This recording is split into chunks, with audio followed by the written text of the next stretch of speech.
this next topic, let's talk about how you can afford a Tesla Cybertruck. I just saw a post on X that was pretty interesting. So let's talk about it, because the Cybertruck is an expensive vehicle. It is $100,000 to $120,000. I mean, yes, it starts at $60,000, but it's a little bit of a troll.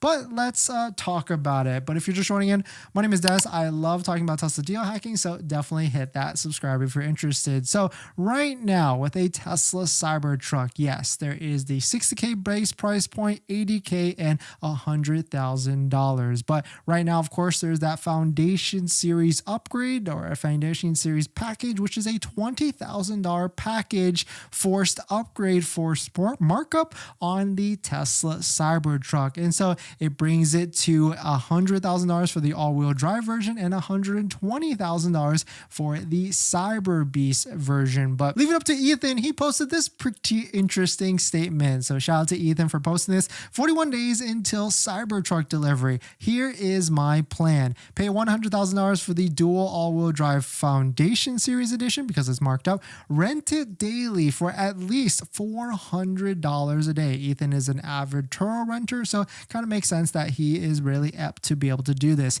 Keep utilization around 20 to 22 days per month and generate $6,000 in monthly revenue and repeat it again. You can see here's a screenshot of the Accelerate Your Cybertruck Delivery referral bonus program that actually got released, and he went ahead and spent his 30,000 credits to jump the line for a Tesla Cybertruck. And so pretty interesting concept here, but there's a couple things you got to be aware about. Ethan is a pro Turo / renter or pro Turo type of renter and rents plenty of vehicles on Turo and knows the game and knows the software and knows the system very, very well. And so if you're going to be jumping into this brand new, there are things you need to be worried about. Turo, you can buy the insurance through Turo, or you can try and get your own insurance, but you run the dice a little bit there. And on top of that, Turo does take a percentage. I think last I checked, it was like 20 to 30%. And on top of that, if you're going to be Turoing a vehicle, you really have to make sure you do not care about that vehicle at all. We used to Turo our vehicles. We went through a phase where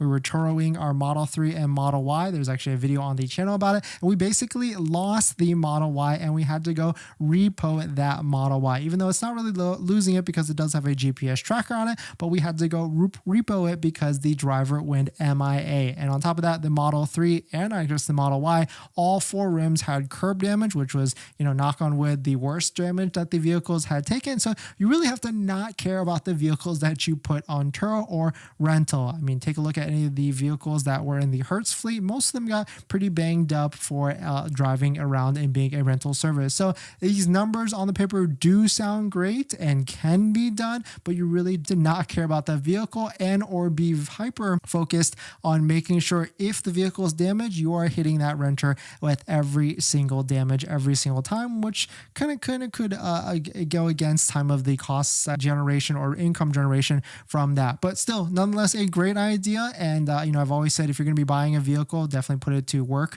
for you to make some sense, whether it's Uber, Turo, or Uber Eats or something like that. But definitely some pretty interesting stuff. Let me know what your thoughts on it. Let me know what you're thinking.